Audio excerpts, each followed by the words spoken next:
Good evening, listeners. Welcome to Sleep Through Space. I have an interesting topic for you tonight. Close your eyes and get ready to delve deep into alien life. Let's begin, shall we?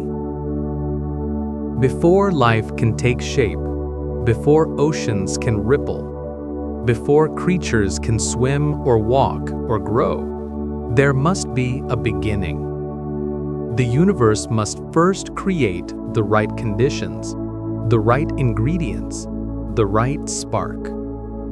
Tonight, we drift through that beginning, slowly, calmly, and with the quiet curiosity that carries you towards sleep. So breathe deeply, settle into stillness, and let the story of alien life unfold softly around you. The universe as a factory of ingredients. Life cannot exist without ingredients. Fortunately, the universe produces them everywhere, constantly and generously. The first ingredients form inside stars, enormous furnaces where hydrogen and helium fuse into heavier elements. Carbon, nitrogen, oxygen, iron, all created over billions of years. When stars grow old and explode, they scatter these elements across the galaxy. Clouds of dust and gas drift through space, rich with everything needed for life. Imagine those clouds, slowly floating, mixing, colliding, and eventually collapsing under their own weight. From that collapse, a new star is born. From the leftovers, planets emerge. And on those planets, the story of life can begin. This cycle repeats endlessly. Every star you see in the sky is part of this grand chain of creation. Life begins with stardust, quietly, gently, and universally. The first requirement, a place for chemistry. Life as we understand it begins with chemistry. Atoms meet, form bonds, and build more complex molecules. For this to happen, a world must have a stable environment, time, and a medium where molecules can move and interact. On Earth, that medium was liquid water.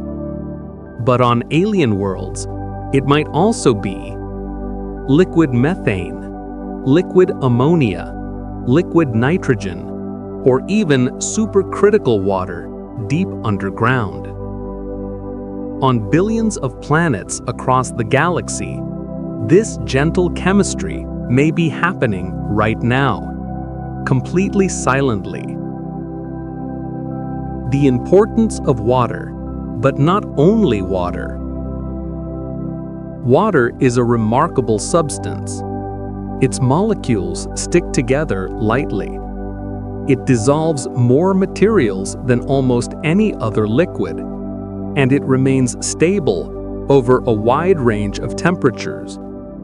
That makes it ideal for life. But alien life might not need water at all. On Titan, Saturn's largest moon, the lakes are made of methane and ethane. Scientists believe chemistry could still occur there, just in a slower, colder, more delicate form. Life in these environments would be quiet, slow, almost dreamlike in pace. Where Earth takes hours, Titan might take centuries. But over billions of years, simple molecules could still grow into complex ones. Life does not hurry.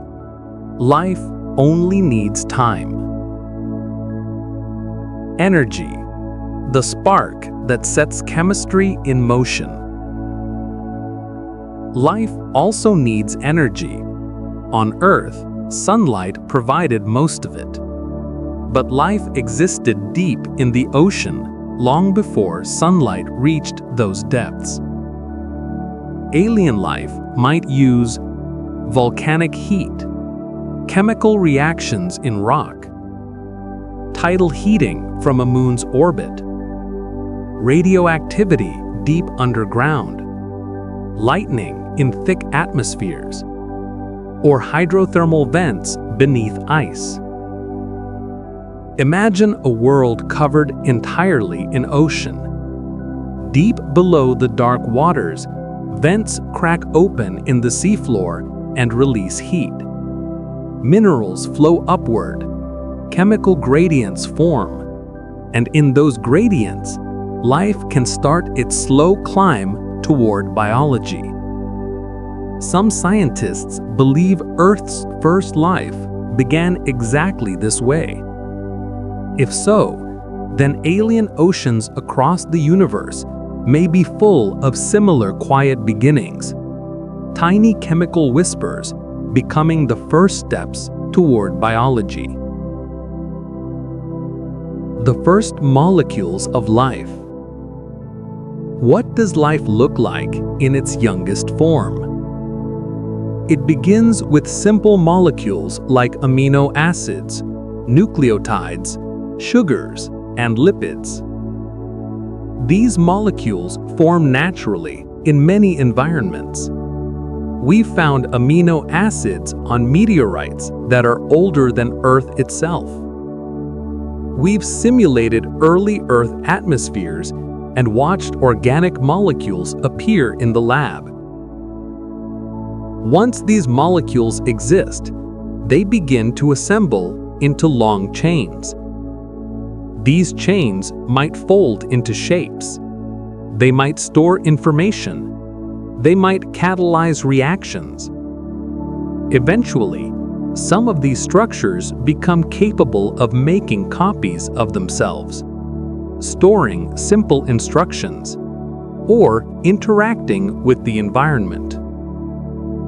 This is the threshold where chemistry begins turning into biology.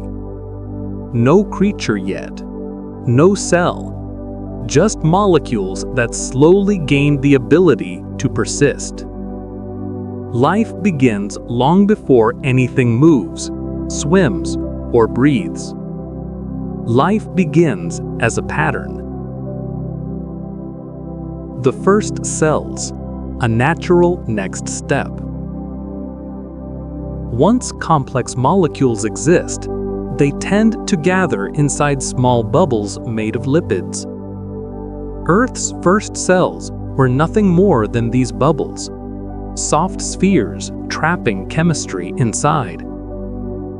Alien life may begin the same way. Cells are useful because they hold important molecules together, create stable internal environments, and allow chemical reactions to happen more efficiently. Inside these early cells, molecules compete subtly. Some persist longer. Some copied themselves better. Some build structures that help them survive. This gentle process is the start of evolution. Not dramatic, not fast, but slow and steady. Over billions of years, cells grow more complex. They gain proteins, membranes, and energy systems. Nothing rushes. Everything unfolds gradually. On distant worlds, this same cellular dance may be happening right now. The world shapes the life that emerges. Every planet is different. Every moon is unique, and that uniqueness shapes the path life takes. On a world with deep oceans, life may remain aquatic for billions of years. On a world with high gravity, creatures may stay small or squat, hugging the ground.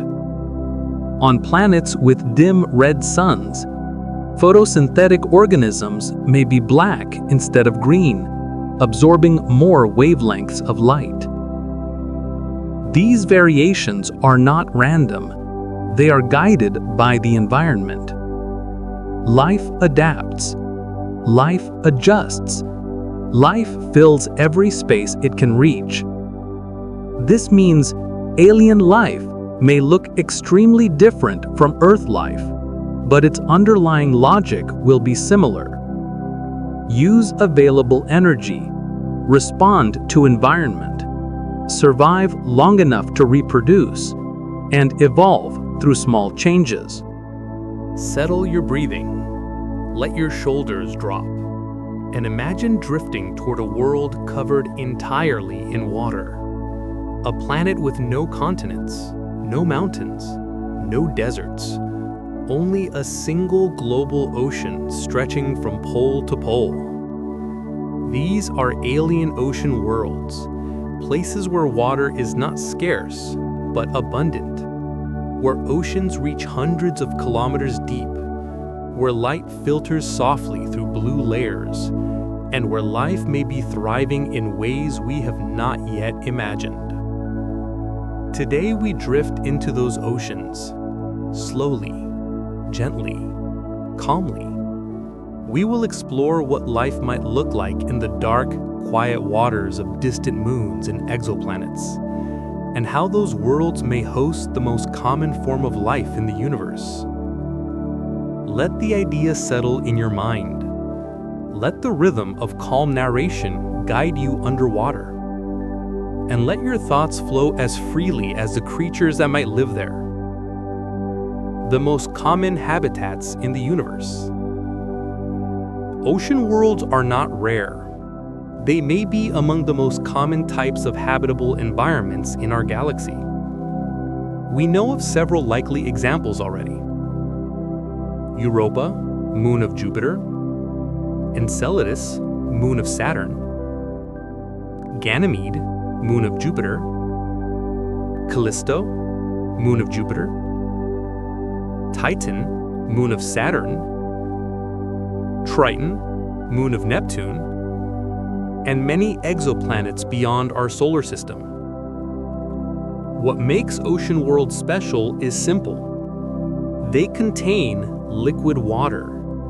Not a shallow ocean like Earth's average 4 kilometers, but oceans tens, hundreds, or even thousands of kilometers deep. Imagine an ocean so deep the Titanic would seem like a grain of sand at its bottom. Imagine an ocean that stretches so far downward, you could stack Mount Everest into it 20 times and still not reach the seafloor. These worlds exist, and they may be the cradles of alien life. The icy shell above, a quiet roof over a dark sea. Many ocean worlds have thick ice covering their surfaces. This ice acts like a protective shield, keeping the ocean from freezing completely, blocking harmful radiation, trapping heat from below, and creating a stable environment for billions of years. From above, these moons appear frozen and lifeless, silent spheres of ice drifting in darkness. But beneath that stillness lies an entire ocean, warm enough to remain liquid. Some oceans stay warm because of tidal heating. As the moon orbits its giant planet, gravity stretches and squeezes it. This constant flexing generates heat inside the moon, like clay warming in your hands. That heat keeps the ocean liquid, even though the surface is colder than Antarctica. Hydrothermal vents, the engine of alien life. At the bottom of Earth's oceans, hydrothermal vents release heat and minerals into the water. These vents create perfect conditions for life. Warm temperatures, chemical energy, rich mineral plumes, and stable environments. Alien ocean worlds may have the same vents, and perhaps even more powerful ones. Some scientists believe that Earth's first life began near hydrothermal vents. If that is true, then ocean worlds across the universe might host similar beginnings. Life in these environments does not depend on sunlight. It depends on chemistry. Creatures could gather around vents the way trees gather around sunlight. They could feed on minerals, chemicals, or heat itself. Let yourself picture these vents now. Columns of hot water rising through endless darkness, carrying the ingredients of life upward like soft underwater plumes. The smallest forms of alien life. If life exists on ocean worlds, it will likely begin with microbes. Simple, single-celled organisms shaped by their environment. Microbes might cling to vent rocks, drift through mineral-rich currents, photosynthesize near thin cracks of surface light, build delicate mats across seafloor plains, or glow faintly in bioluminescence. On Earth, microbes thrive under extreme pressure and darkness. In alien oceans, they may be even more diverse. Microbes do not need eyes or limbs. They do not move fast. They simply exist, divide, adapt, and survive.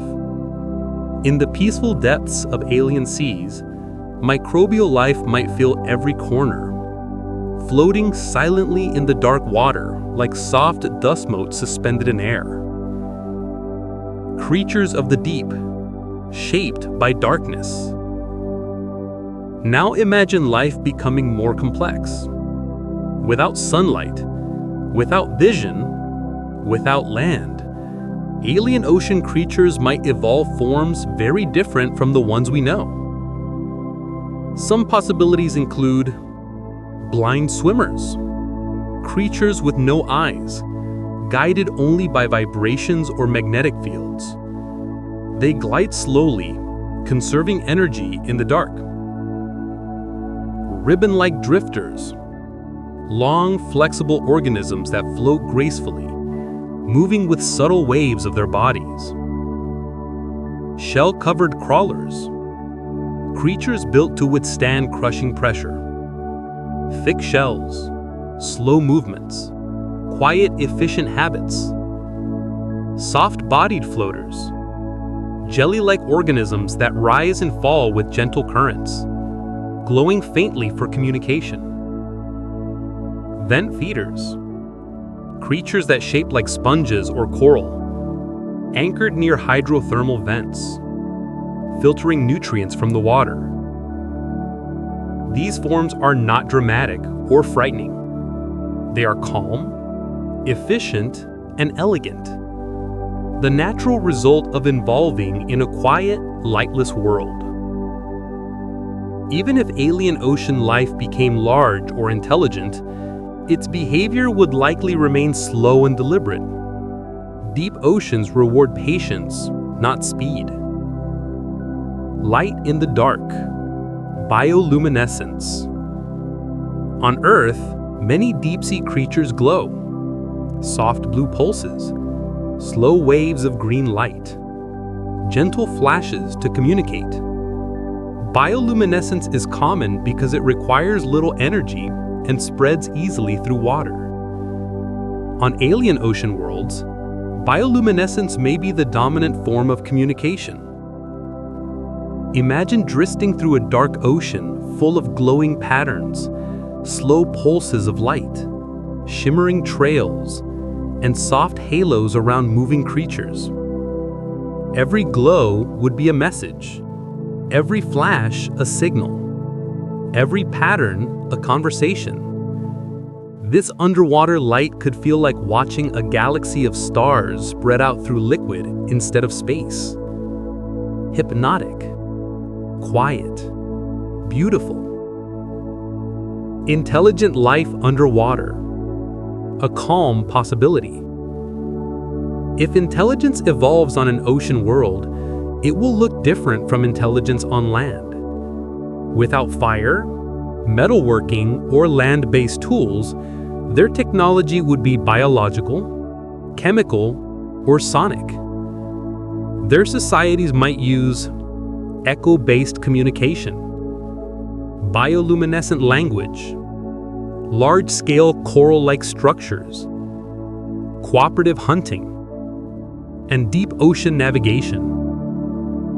Intelligence underwater tends to be fluid and sensory, more about understanding the environment than altering it. An alien civilization in the ocean may never build cities, but they might build networks of light, song, or chemical signals. Their minds could be focused on harmony, balance, navigation, and memory. Living in a calm, slow, pressure-filled environment might create intelligence that is gentle, not aggressive, curious, not expansionist, deeply perceptive, but quiet. Super-Earth ocean worlds, even more extreme. Some planets may be much larger than Earth, with oceans hundreds of kilometers deep. These worlds may have extremely high pressure, no solid seafloor, water turning into exotic forms of ice, deep inside, layers of supercritical water, and floating continents of ice at the surface. Take a slow breath in and imagine the universe becoming quiet around you. The stars soften, the darkness deepens, and ahead of you appears a world that seems frozen, silent, and still. An ice-covered world. On the surface, it looks lifeless. A smooth shell of ice, unbroken except for the faint lines left by shifting plates.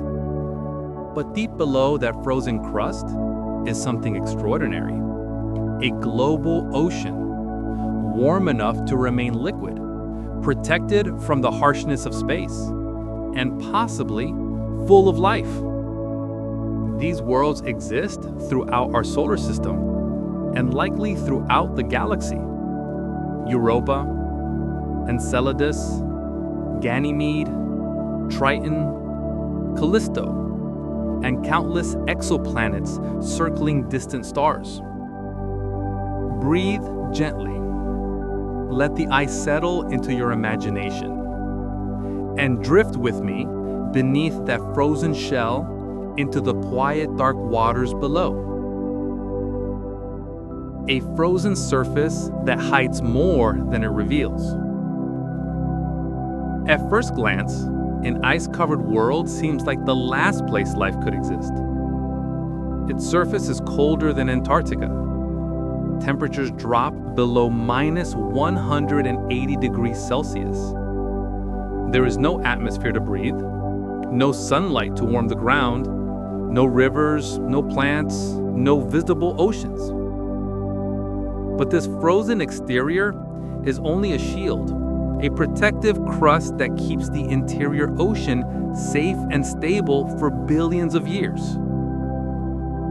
The ice functions like a roof, a blanket, a radiation shield, and a time capsule. It blocks harmful cosmic rays, it holds heat from below, it prevents evaporation, and it creates a long-lasting environment far more stable than Earth's surface. Underneath that stillness, life may be thriving. The hidden ocean below. Now, imagine descending through that ice. At first, the layers are brittle, cracked, and cold. As you descend deeper, pressure increases. The ice becomes denser. It transitions from brittle to plastic, soft enough to flow over long periods.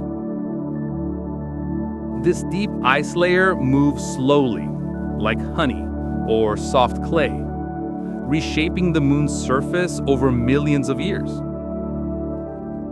Eventually, you reach the bottom of the ice crust. Beneath it is the ocean, a global ocean wrapping completely around the moon, hundreds of kilometers deep, darker than any night on Earth, but warm enough to remain liquid thanks to tidal heating below. It feels still, silent, endless. But this quiet water may be full of life. Tidal heating, the internal engine. Life beneath ice depends not on sunlight, but on heat from within. Ice worlds orbit giant planets: Jupiter, Saturn, Neptune. As they move in these elliptical orbits, the gravitational pull of the giant planet changes rhythmically. The moon is stretched and compressed over and over again. This flexing generates heat, not on the surface, but deep inside the moon's rocky core. This heat escapes through cracks, through fissures, through hydrothermal vents, pushing warm, mineral-rich water upward. The heat rising from those vents creates chemical gradients, the universal spark for metabolism. This is the same kind of environment scientists believe life began in on Earth. If life began in Earth's deep oceans without sunlight, it could begin in alien oceans the same way. The first life, microscopic, quiet, and ancient. Now imagine the simplest forms of alien life drifting in the darkness. Microbes, single-celled organisms, tiny structures floating in warm currents near deep-sea vents. They might feed on hydrogen, methane, sulfur, iron, minerals released from the rocky core. These are the exact kinds of organisms we find in Earth's deepest waters today. Alien microbes would likely resemble Earth's extremophiles, organisms that thrive in heat, pressure, and darkness. Their world would be a place of gentle chemical exchanges, slow reproduction, adaptation measured in thousands of years, and communities built around mineral plumes. They would not need eyes. They would not need sunlight. They would not need complex structures. Their existence would be simple, steady, and ancient. Life at its most basic, but also its most resilient. Building complexity in the dark. Over millions or billions of years, life in these oceans could become more complex. Without light, evolution would follow different paths. Number 1, sensory organs that detect vibrations. Like sonar or pressure waves, the language of the deep. Number 2, chemical sensing instead of vision. Creatures could smell changes in the water from kilometers away. Number 3, protective shells. Necessary to withstand intense pressure, much higher than Earth's deepest trenches. Number 4, slow metabolisms. Creatures evolved to conserve energy, moving only when necessary. Number 5, bioluminescent communication. Soft glows used for recognition, warning, or mating. These traits mirror Earth's deep-sea creatures, but alien evolution could take them farther. Imagine long ribbon-like swimmers with glowing stripes running down their bodies, or bulbous floating organisms carrying sacks of warm fluids, or creatures shaped like delicate fans filtering nutrients from the water. The ocean is a perfect cradle for life. No storms, no ultraviolet radiation, no sudden changes. Just slow, steady, peaceful evolution. Take a soft breath in and imagine a world that feels almost like home. A world with blue skies, rolling landscapes, open oceans, and quiet winds. A world where sunlight warms the ground and where life has room to spread, climb, swim, and evolve. These are Earth-like rocky worlds, and they may be scattered throughout the galaxy by the billions. Planets with solid surfaces, atmospheres, climates, and chemical cycles, all of which can support life as we know it, and life as we can barely imagine. Join me as we drift gently across these distant landscapes, exploring how life might form, grow, and flourish on worlds not so different from Earth. Settle into calmness. Let the imagined horizon open in front of you, and walk with me, slowly, quietly, across alien terrain. The basics of an Earth-like world. A rocky planet suitable for life usually needs a few simple conditions. Liquid water somewhere on the surface, a stable atmosphere, a solid crust and interior heating, temperatures that allow chemistry to thrive.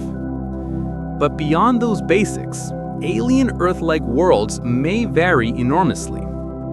Some might be warmer, colder, cloudier, wetter, or drier. Some may be covered in shallow oceans. Others may be dominated by forests or deserts. Some may have 2 moons, or 3 suns, or seasons that last decades. Even slight differences can shape evolution in profound ways. Yet, despite the variety, life here would follow many patterns familiar to us, because physics and chemistry remain universal. The first life on land. On Earth, life began in the oceans, but eventually it learned to climb ashore. On alien rocky planets, the same transition might occur. Imagine small mats of early organisms spreading across wet shores, forming slime-like colonies, crusty networks of simple cells, algal films glowing faintly in alien sunlight. Over time, these communities might thicken, develop structure, and begin photosynthesis. Plants, or plant-like analogs, could arise gradually. Low moss-like carpets, broad leaf-like growths absorbing sunlight, tall branching stems to reach more light. Their shapes would depend on the atmosphere. On worlds with higher density, plants might grow extremely tall. On worlds with thinner air, they may remain close to the ground. Some worlds might be lush and green. Others could be red, purple, or black, depending on the color of their photosynthetic pigments and the spectrum of their star. The first life on land would be quiet, slow, patient, spreading inch by inch across the world in peaceful silence. An alien forest, familiar yet strangely different. Picture now a mature ecosystem, an alien forest. In Earth, forests are shaped by sunlight, gravity, wind, and the need for structural support. Alien forests would be shaped by the same forces, but the results might be dramatically different. Imagine trees that twist upward in spirals to maximize sunlight in an atmosphere with diffuse light. Plants with wide, shield-like leaves to capture warmth on cold worlds. Forests of red or black foliage designed to absorb light from cool red dwarf stars. Tall, thin structures made possible by lower gravity. Floating balloon plants. On worlds with thick air, gas-filled sacs could lift plants upward like blimps. The forest floor may glow faintly with bioluminescent fungi. Tall trunks might hum with flows of nutrient-rich fluids. Leaves could shimmer with colors that shift subtly under different wavelengths of light. This forest is alive, but its rhythm is calm, driven by slow growth, deep roots, and patient adaptation. The first animals, simple, quiet, and efficient. Once plant-like organisms begin spreading across land, animal-like life often follows. The earliest creatures may be small, crawling organisms with soft bodies, segmented forms like alien insects, burrowing creatures to escape sunlight, simple filter feeders in streams, gliders drifting between branches. Alien animals would evolve senses tuned to their environment. If the world is cloudy, they might develop strong hearing or chemical sensing. If the world has multiple suns, they may have protective skin or reflective shells. If the world has dim light, large eyes, sensitive retinal pigments, soft movements. If the world has thick air, flying creatures may evolve early and easily. Evolution does not rush. It explores, refines, tests countless shapes until the most efficient ones survive. Alien animals may appear to us strange, but their logic would be familiar. Each form shaped by survival, environment, and time. Landscapes that shape life. Now imagine walking across the terrain. Different landscapes produce different creatures. Mountain worlds, high-altitude creatures with strong lungs or gill-like organs. Plants hugging steep slopes, gripping tightly with root-like tendrils. Desert worlds, life that stores water efficiently. Thick skins, waxy coatings, deep roots, and nocturnal habits. Wet, cloudy worlds, creatures that thrive in humidity, long limbs, wide feet, and symbiotic relationships with fungi. Supercontinents, huge landmasses create extreme seasons. Life here must survive droughts, monsoons, and harsh winters. Archipelago planets, small islands encourage isolated evolution. Dozens of unique species may exist within a small region. Each landscape becomes a sculptor, carving life into distinct, graceful forms. Flying creatures, life that takes to the air. Flight is a recurring evolutionary solution. If the air is dense, creatures might glide naturally. Membranous wings, balloon-like bodies filled with warm gases, tiny flocks of gliding organisms drifting between alien trees. If the gravity is lower, wings could grow larger, creatures could fly further, and airborne life might dominate entire ecosystems. Imagine a sky filled with silent, floating beings, gliding in slow, effortless arcs through rich, colorful skies. Their flight would be calm, rhythmic, almost meditative. On such worlds, the sky becomes an ocean, and evolution fills it accordingly. Animal life returning to the sea. Some alien animals may evolve on land only to return to the oceans later. This happens on Earth with whales, seals, and sea turtles. On alien rocky worlds, sea-returning creatures might develop streamlined bodies, large fins, sonar-like communication, thick insulating layers, bioluminescent patterns along their sides. Picture elegant, whale-like beings moving through warm, alien waters, leaving ripples of light behind them. Their songs, slow, deep vibrations, could travel across entire oceans, forming networks of communication stretching hundreds of kilometers. These worlds would feel peaceful, their oceans alive with soft, musical pulses. Volcanic regions, hotspots for alien evolution. Volcanic zones, though dangerous, also create diverse ecosystems. Ash-rich soils, warm groundwater, nutrient flows, and frequent environmental change. Life near volcanoes may evolve rapidly. Heat-resistant organisms, creatures with mineral-based shells, plant-like forms that store energy from hot steam, scavengers thriving on volcanic debris.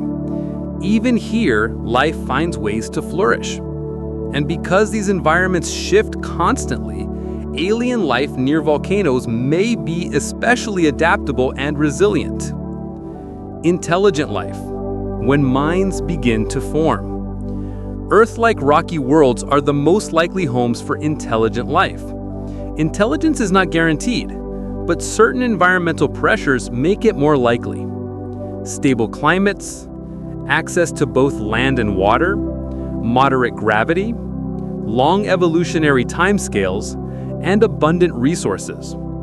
Alien beings might evolve hands or manipulators for crafting tools, complex social behavior to cooperate in hunting or building, curiosity and communication, driving exploration and knowledge, symbolic thought, leading to language, art, and shared culture. Their intelligence may look nothing like ours, but it would be shaped by similar forces. Slow, thoughtful evolution leading to awareness. Awareness leading. Take a slow breath and imagine drifting gently through the darkness of our galaxy. Stars begin to appear around you, not bright white suns like our own, but small, dim, deep red stars, glowing like embers in the cosmic night. These are red dwarfs, the most abundant stars in the universe. For every star like our sun, there are dozens of these faint, cool stars scattered across the Milky Way. More than 75% of all stars are red dwarfs. And because they're so common, planets orbiting them may host the majority of alien life in the universe. So tonight, we drift calmly toward one of these worlds and imagine the life that might thrive under a soft red sun. Let the light dim gently in your mind. Let the quiet pool of these small stars guide you toward relaxation, and step onto a world glowing softly beneath a red sky. The nature of red dwarf stars. Red dwarf stars are small, cool, dim, long-lived, and extremely stable. They burn their fuel slowly, with lifetimes measured not in billions of years, but trillions. A red dwarf could still be shining long after our sun has faded into memory.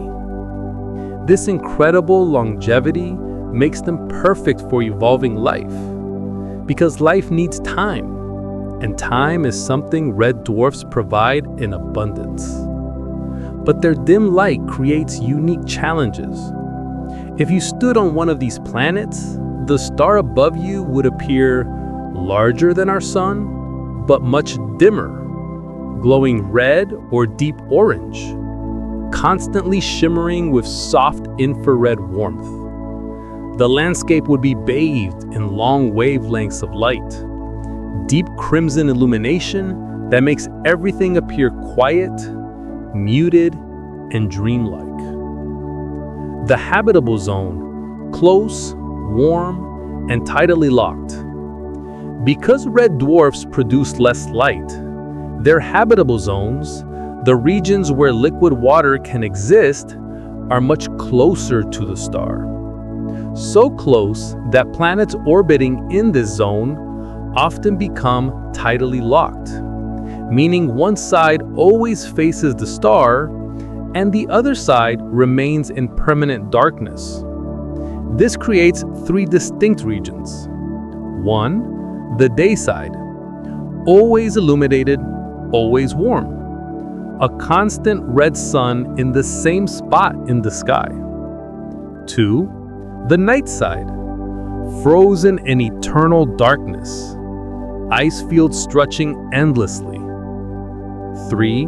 The Terminator Zone, a ring-shaped twilight region where day and night meet. Temperatures are moderate, light is dim but steady. This twilight band is where life is most likely to thrive. A world of permanent sunset, soft red light, cool breezes, and endless calm. Imagine standing there now, bathed in gentle crimson glow, plants under a red sun, different colors, different life. Under a red dwarf, visible light is scarce. Most radiation comes in the infrared spectrum. This means photosynthetic life would evolve differently.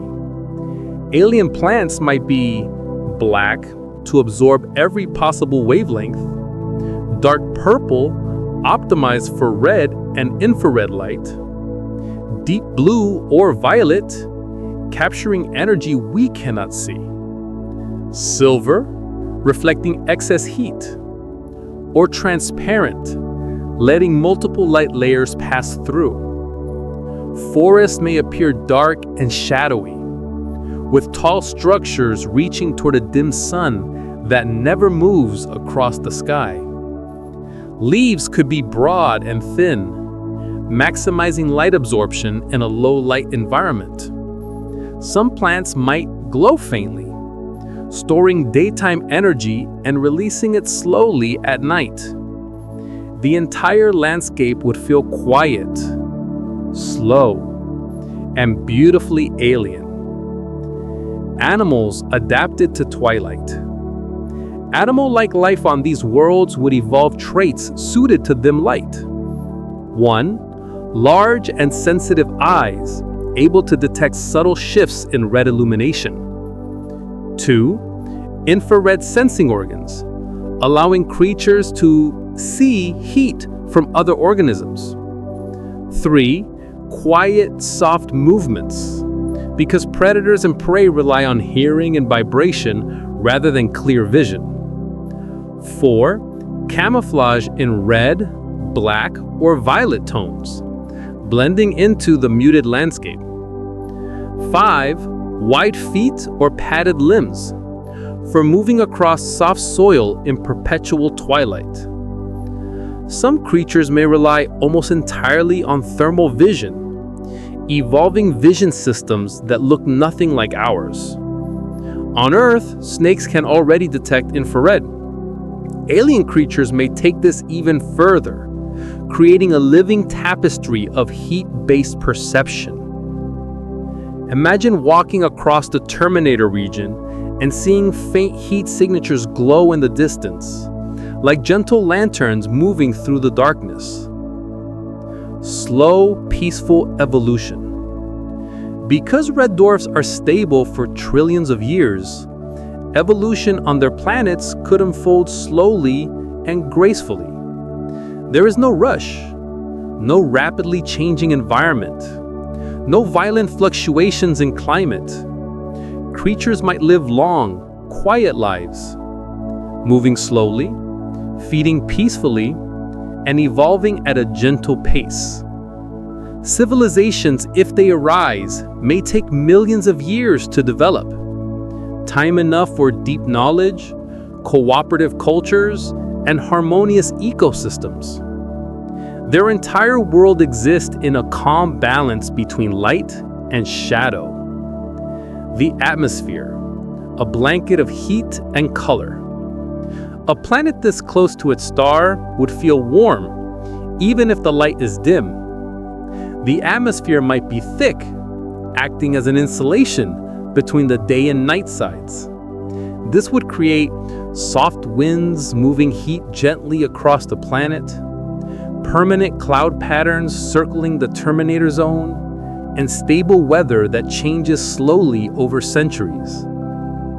The sky might appear red near the star, purple overhead, and deep blue near the Terminator Zone, a world painted in gradients. Every storm, every breeze, every cloud formation unfolds slowly, giving the planet a relaxed, dreamlike atmosphere. Stellar flares, a challenge for life.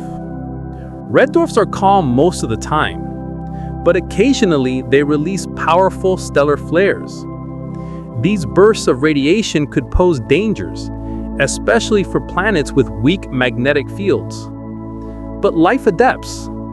Organisms might evolve reflective shells, deep burrowing habits, thick skin pigments, rapid repair mechanisms, or underwater refuges.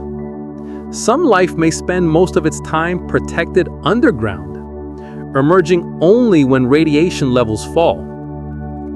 Other planets may have natural magnetic fields that protect them just as our magnetosphere protects us. Even stellar flares, over long periods, become part of the evolutionary story, challenges that guide adaptation. Intelligent life under a red sun. Could intelligent beings evolve on such a world? Very likely. In fact, some scientists think red dwarf planets are the most likely homes for alien civilizations. Their advantages include incredibly long-lasting stars, stable climates, vast regions of twilight ideal for life, close proximity to their stars making orbits predictable, and the sheer number of red dwarfs across the galaxy.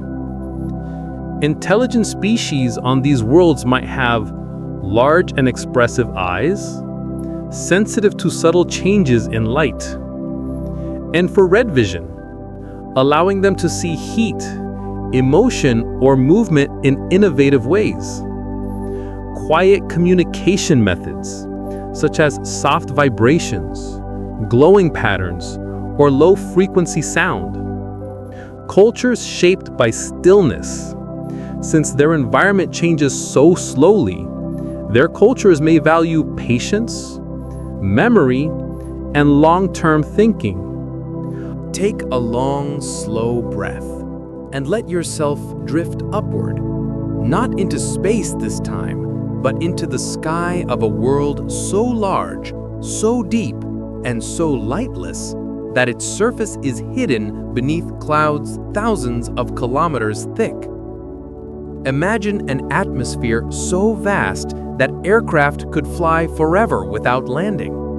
A world without mountains, without oceans, without continents. Only sky, stretching layer after layer downward until pressure crushes anything solid into vapor.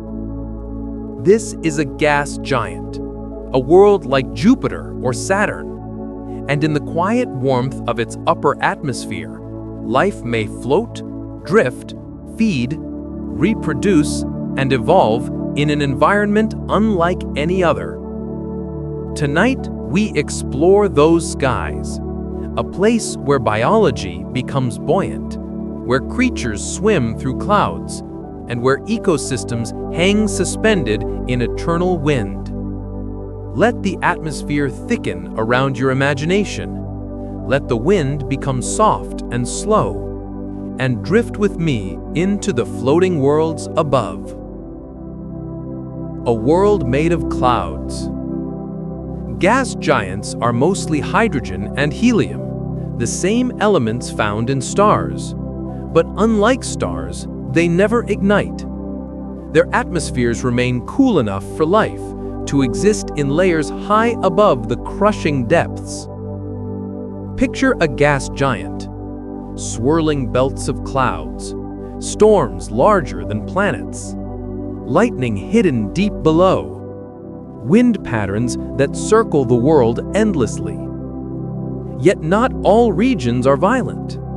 In the upper atmosphere, pressures and temperatures become gentle. Calm bands form, soft zones of warmth and stability, floating above the chaos below. These gentle layers may be the perfect cradle for airborne alien life. The habitable layer, a floating ecosystem. In a gas giant's atmosphere, Temperature and pressure change constantly with altitude.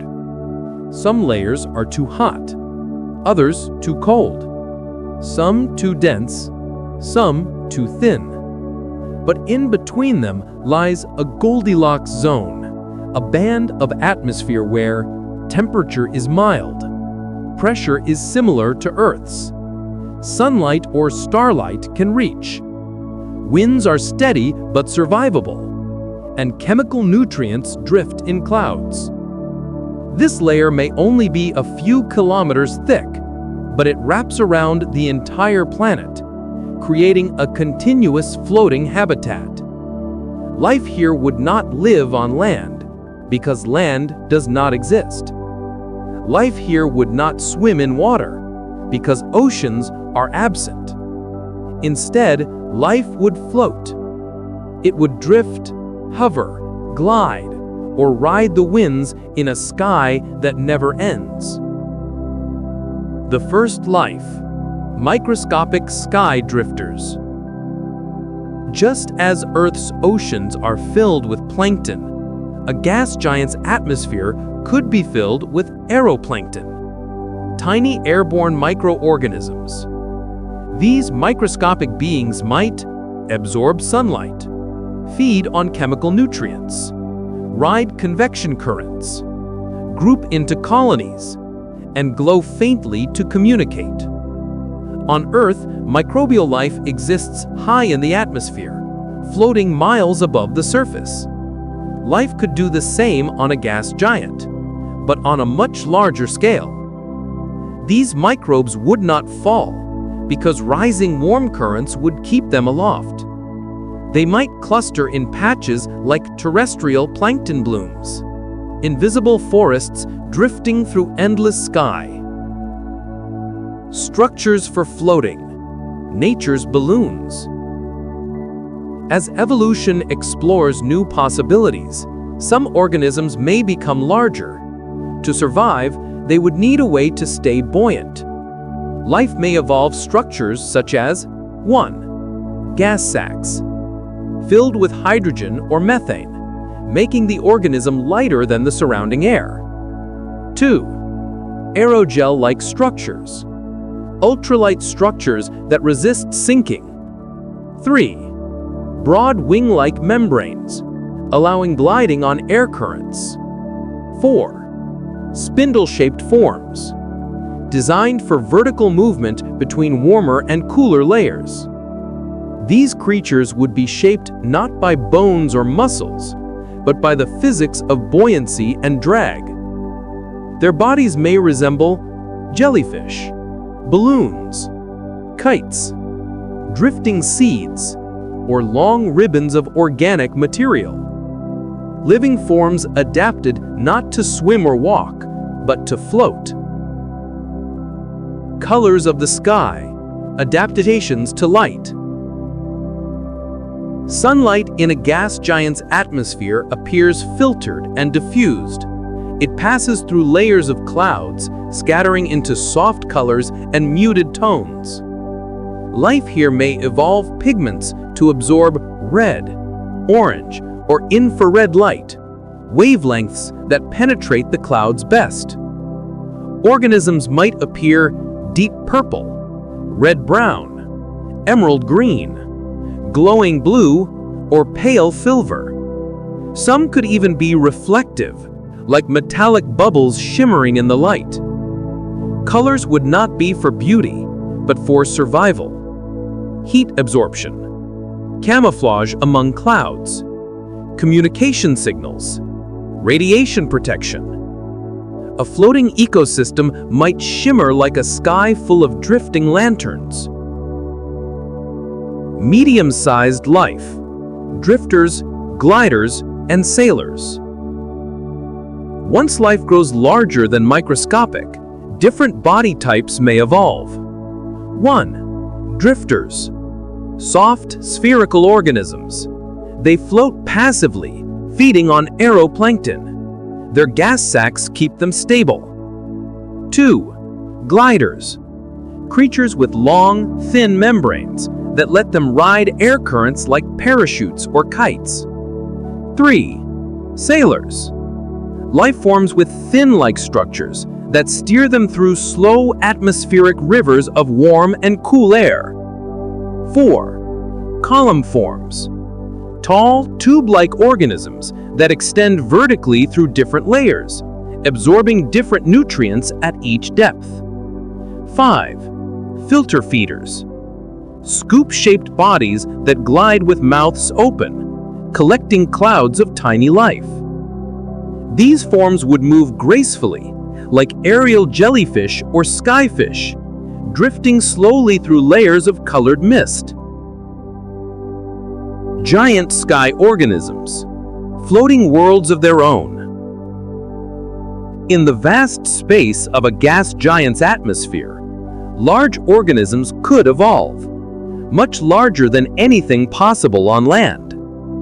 Because gravity is weaker in the upper atmosphere and buoyancy supports weight, sizes could become enormous. Imagine beings as large as airliners, zeppelins, small cities. These creatures might host entire ecosystems on their backs, glow with internal bioluminescence, communicate with deep, resonant vibrations, drift for decades without landing, and create shelter for smaller organisms. They would be the whales of the sky, gentle giants moving with the winds. Their movements would be slow, peaceful, and rhythmic, their bodies rising and falling as they adjust their buoyancy. Communication in the clouds. With thick air and constant wind, sound would travel differently.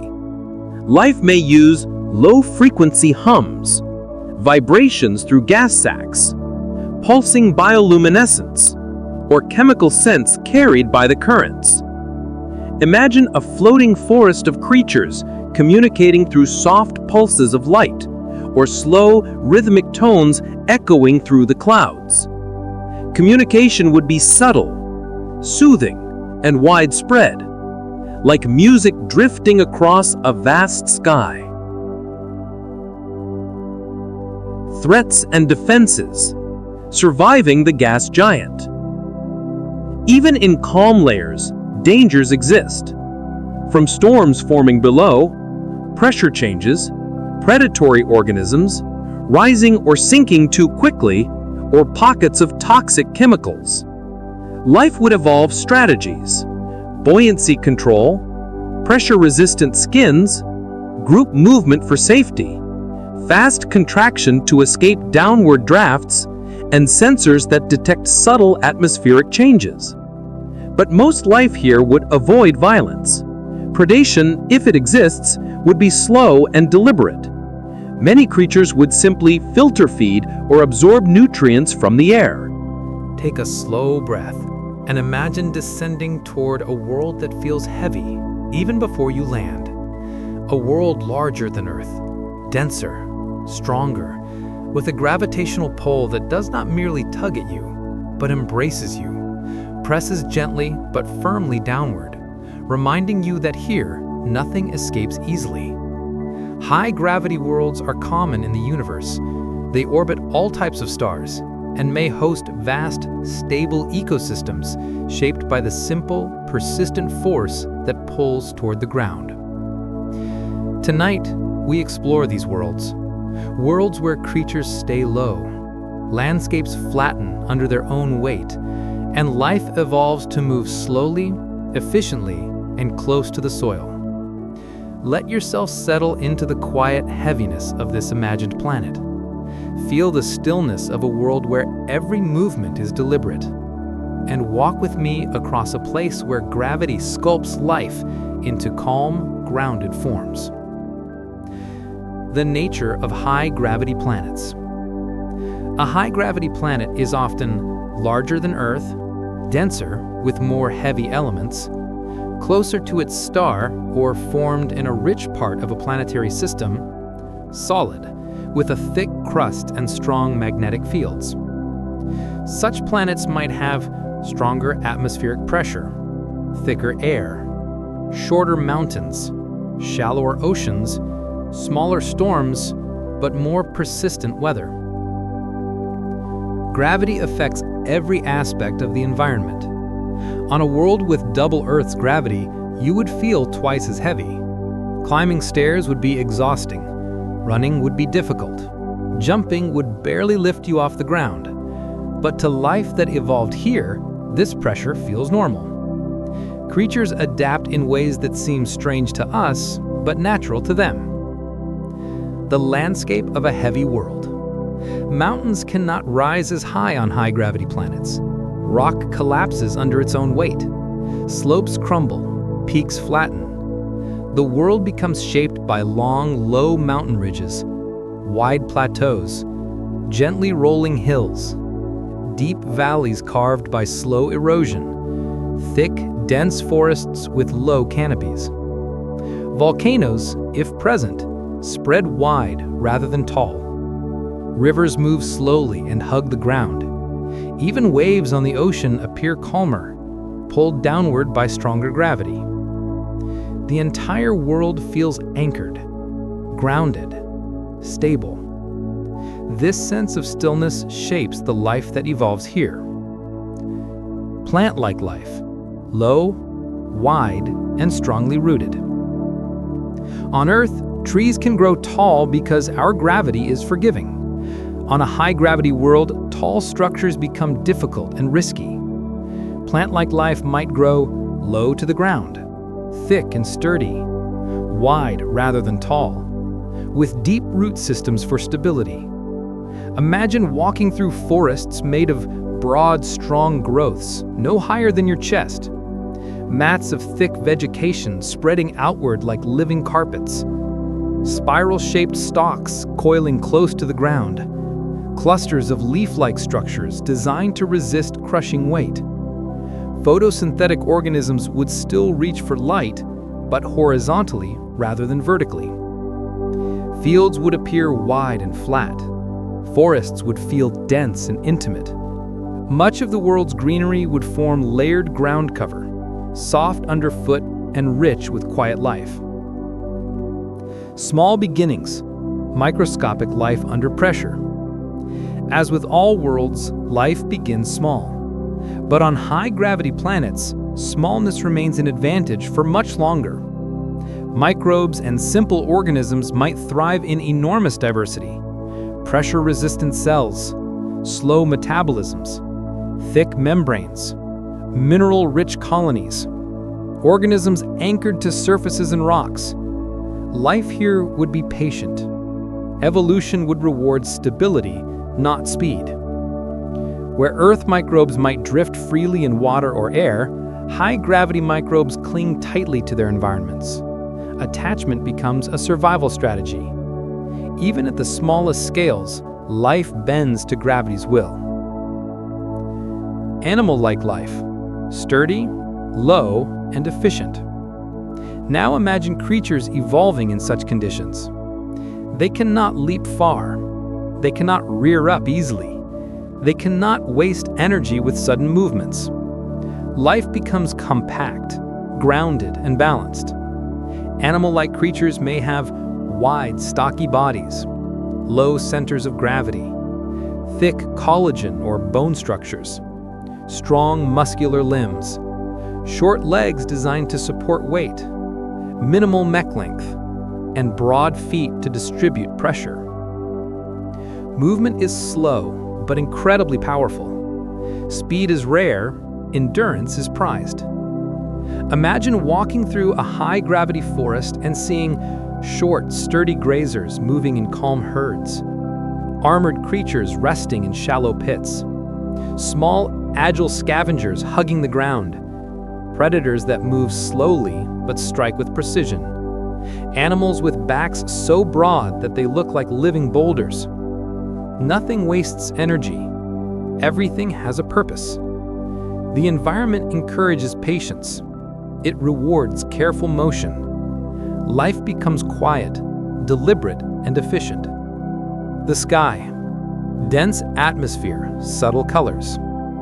A high-gravity planet tends to hold on to a thick atmosphere. This creates dimmer sunlight at ground level, soft, filtered colors, slow-moving clouds, gentle winds that hug the terrain, a steady, muted sky. Flying creatures may still evolve, but they would need large wings and powerful muscles. More likely, gliders dominate the air. Short flights from tree to tree, slow descents instead of soaring. Animals that leap just slightly before being pulled down again. Some might use gas sacs to reduce effective weight, or develop hollow, lattice-like bones, similar to birds, but even more optimized. Flight would not be graceful or effortless. It would be careful and fleeting. Another example of life adapting to the limits of its world. Water and ocean life under high gravity. Oceans on high-gravity worlds behave differently. Water pressure increases more rapidly with depth.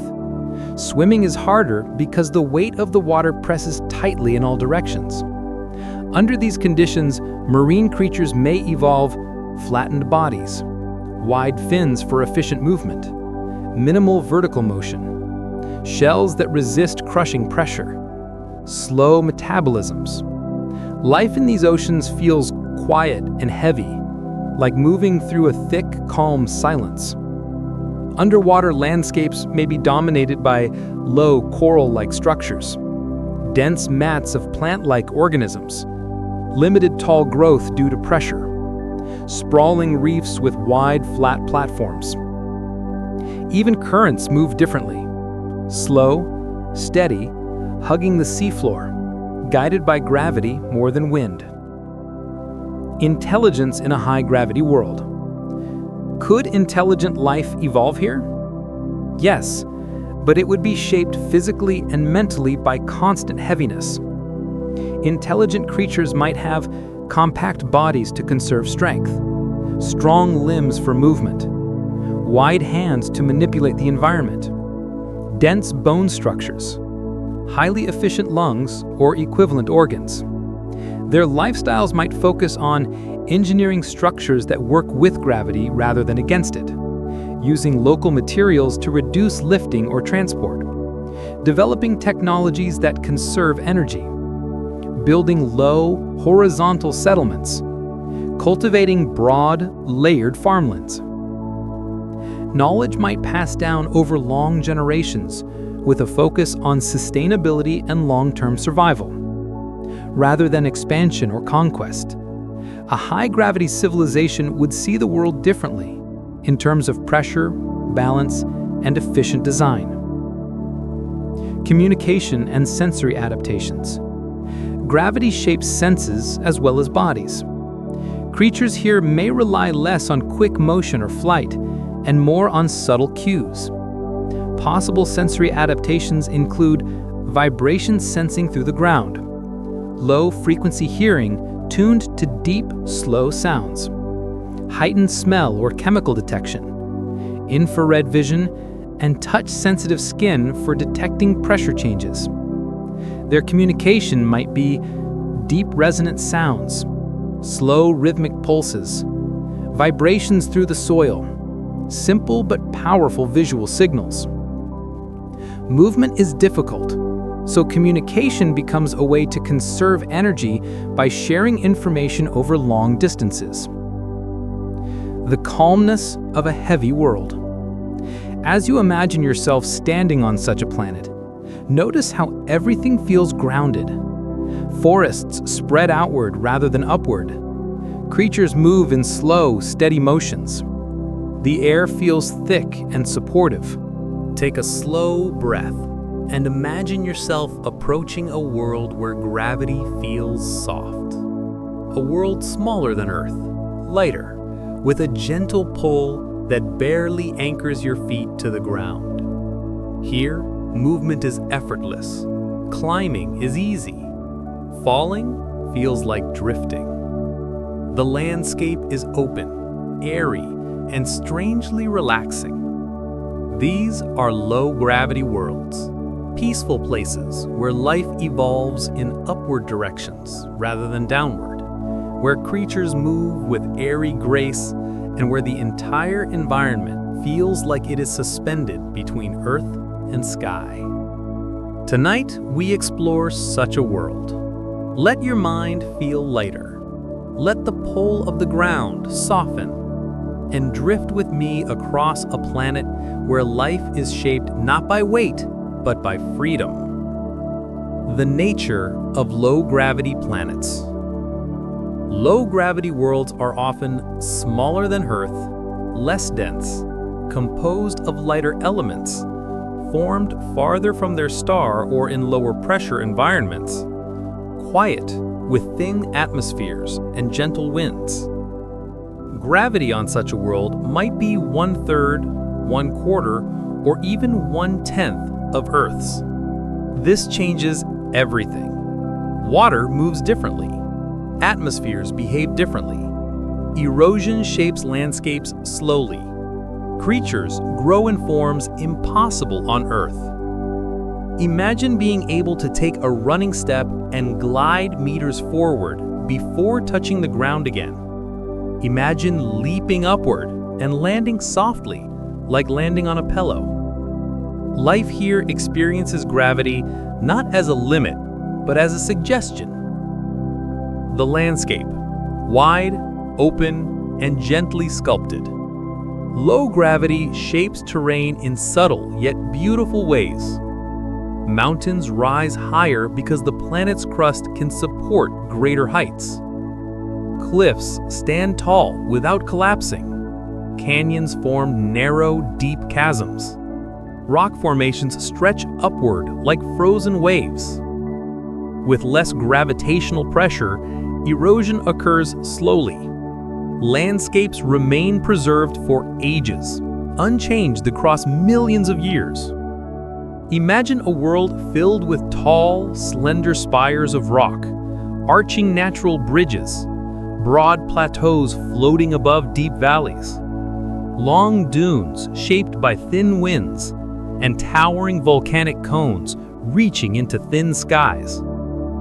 Walking across such terrain would feel like exploring a giant sculpture garden carved by nature over unimaginable spans of time. Water and oceans in low gravity. Water behaves differently too. Because gravity is weak, waves grow taller and travel farther. Droplets hang in the air longer before falling. Streams flow slowly and meander widely. Rainfall drifts downward in slow, graceful arcs. Oceans might be shallower because light planets cannot hold as much water. Rivers may form wide, slow-moving channels rather than deep ones. Waterfalls would be breathtaking, descending gently in long, misty curtains rather than crashing downward. Even underwater life would feel lighter. Fish-like organisms could hover with minimal effort. Buoyant creatures might float near the surface. Plant-like growths could extend tall fronds upward, supported by weak gravity.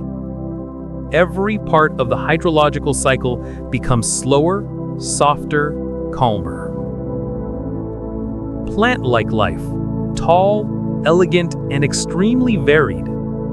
In low gravity, plants can grow extraordinarily tall without collapsing under their own weight. They can spread wide, extend long, or form delicate structures that would snap instantly on Earth. Imagine walking through towering forests where plant-like organisms rise hundreds of meters. Branches form intricate webs high above the ground. Leaves unfurl in thin, graceful sheets. Trunks sway gently in slow-moving wind. Some plants float partially above the soil, anchored only by long tendrils. Colors may vary with the planet's light spectrum, creating forests of deep violet, midnight blue, shimmering silver, dark crimson, soft pale greens. Some forests may grow upward so dramatically that the ground feels like a shadowed maze beneath a high, living canopy. Others might form tall, pillar-like groves spaced out across plains, rising like organic skyscrapers. Low gravity gives plants freedom to explore vertical space, shaping ecosystems that stretch not outward, but upward. Animal-like life, floating, gliding, and graceful. Now, imagine creatures adapting to this world. With gravity so weak, movement becomes beautifully fluid. Creatures might evolve long, thin limbs for leaping or gliding, expanded membranes that catch the air, balloon-like organs to regulate buoyancy, tall, slender forms that rise above the ground, delicate skeletons or even no skeletons at all. On such a world, you might see the leapers, creatures that bound effortlessly across the surface, each step covering many meters, landing with no sound.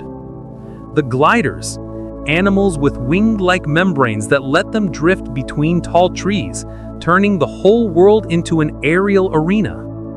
The floaters, life forms filled with light gases, drifting slowly above the ground like organic balloons or living lanterns. The spindled, tall, thin animals that use minimal energy to stand and walk, shaped like reeds swaying in the breeze. The burrow gliders, creatures that can launch out of underground tunnels and glide across open fields. Motion is never rushed. There is no need. Even predators would glide quietly through the air, using slow, controlled movements to conserve energy. Life on a low-gravity world feels weightless, airy, and deeply relaxing. Flight as a dominant evolutionary path. Because flight is so easy, it may become the dominant form of locomotion. On Earth, flying creatures must fight gravity. Their wings must provide enough force to lift their bodies. But on a low-gravity world, lifting off requires far less energy. This means flight evolves easily and repeatedly, giving rise to countless variations. Large, slow-winged creatures drifting for hours. Small, darting forms dancing between currents. Enormous aerial grazers feeding on floating pollen clouds. Delicate creatures with transparent wings unfolding like silk. Some may glide from tall plant structures using the entire atmosphere as their habitat. Others may spend their entire lives airborne, never touching the ground except to reproduce. The sky becomes an ocean, filled with its own currents, life cycles, and migration routes. Intelligent life in a soft gravity environment.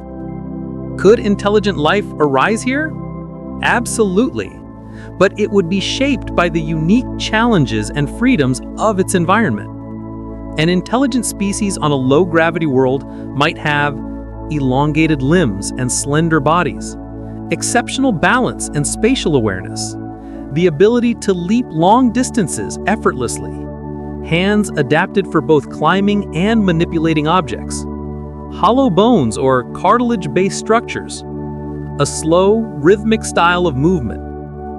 Their homes and structures may be built vertically, woven into tall forests or carved into cliffs. Cities might stretch upward instead of outward, with platforms connected by bridges, ladders, and gliding pathways. Technology may incorporate lightweight materials, atmospheric manipulation, wind channeling towers, and floating structures anchored by tendrils and cables.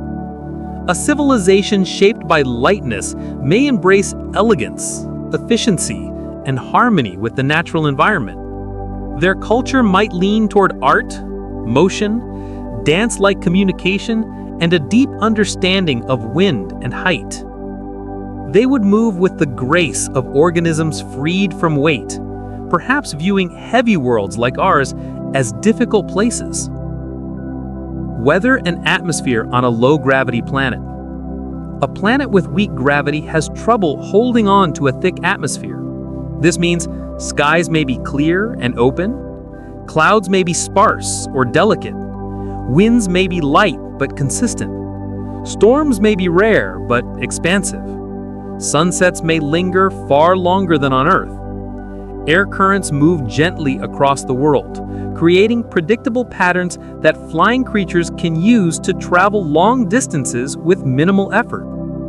Storm fronts may stretch across continents, yet move slowly, taking days or weeks to pass. Lightning might be rare. Thunder might be absent entirely. Take a slow breath and imagine descending toward a world where light has never existed. Not dim light, not filtered twilight, not rare flashes of illumination. Instead, imagine a planet or moon wrapped in deep, ancient darkness. No sunrise, no sunset, just a continuous, gentle, silent night stretching across billions of years. Some worlds orbit far from their stars. Others have thick, light-blocking atmospheres. Some never formed near a star at all, drifting through space alone. These are the worlds of eternal darkness.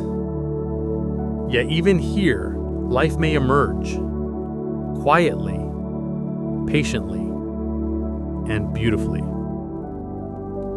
Tonight, let us explore such a world. Let your mind become still, as though your thoughts are adjusting to the dark. And walk with me through a place where life shines from within. What it means to live without light. On Earth, almost all life ultimately depends on the sun. Plants use sunlight for energy. Animals rely on plants or on animals that eat plants. Remove sunlight, and Earth's ecosystems collapse quickly. But the universe offers much more time than Earth's surface has ever known. And life, given enough time, finds new ways to thrive. On a world without light, life must seek energy from other sources. Chemical gradients, geothermal heat, radioactive decay, movement of minerals in water, slow release of chemical energy. Life becomes independent of starlight. Its rhythms are measured not in days or seasons, but in cycles of temperature, chemistry, and movement.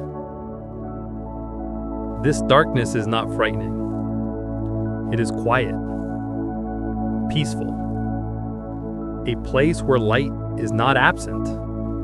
It simply comes from new forms. The landscape of a dark world. Imagine standing on the surface of such a world. You see nothing at first. Darkness presses gently against your senses. The sky is empty, not because it lacks stars, but because clouds, dust, or distance hide all light. Slowly, your mind adapts. You begin to sense shapes rather than see them. The landscape may be icy plains stretching into darkness, volcanic fissures glowing faintly with geothermal warmth, smooth wind-carved rocks, underground caverns filled with mineral-rich pools, thick fog that swallows all distance. Sound carries differently in the dark. Every vibration feels close. Every movement seems slower, softer, quieter. Life here evolves to move silently, to navigate without vision, and to depend on senses unfamiliar to us. Darkness becomes not a limitation, but the foundation for an entire way of living. The first life forms, chemosynthetic organisms. Without sunlight, Photosynthesis is impossible, but chemistry still works. Tiny cells may form near geothermal vents, warm underground aquifers, mineral deposits, places where water mixes with rock. Instead of using light, these organisms feed directly on chemical energy. This is called chemosynthesis. On Earth, such organisms thrive deep in the oceans, in caves, in rocks, and even miles underground. On a dark world, they become the foundation of the ecosystem. These microbes may form mats along cave walls, floating veils in underground lakes, colonies around mineral vents, clusters inside cracks in the ground. They may glow faintly as a byproduct of metabolism, creating the first traces of light in an otherwise black world. Building complexity without light. Over time, these simple organisms may give rise to more complex forms. Without photosynthesis, evolution rewards efficiency. Creatures grow slowly. They conserve energy. Movements are minimal. Evolution may produce the feelers, thin-bodied organisms that detect vibrations through the ground. The drifters, soft, gelatinous creatures that float in underground pools. The burrowers, strong-limbed animals moving through soil or sand, feeling their way forward. The absorbers, organisms that attach to geothermal vents, absorbing chemical energy directly. The symbiotes, life forms working in cooperation with glowing microbes to exchange nutrients. None rely on sight. Most lack eyes entirely. Their world is built around touch, smell, taste, and sound. Life becomes a steady, tactile experience. The role of bioluminescence.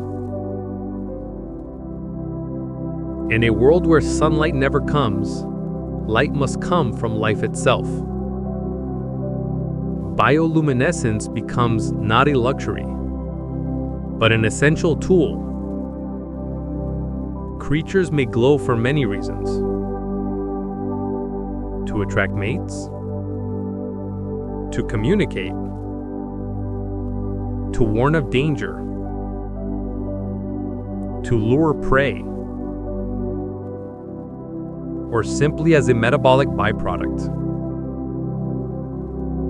The darkness becomes dotted with small glimmers, soft pulses of blue, green, violet, or pale white.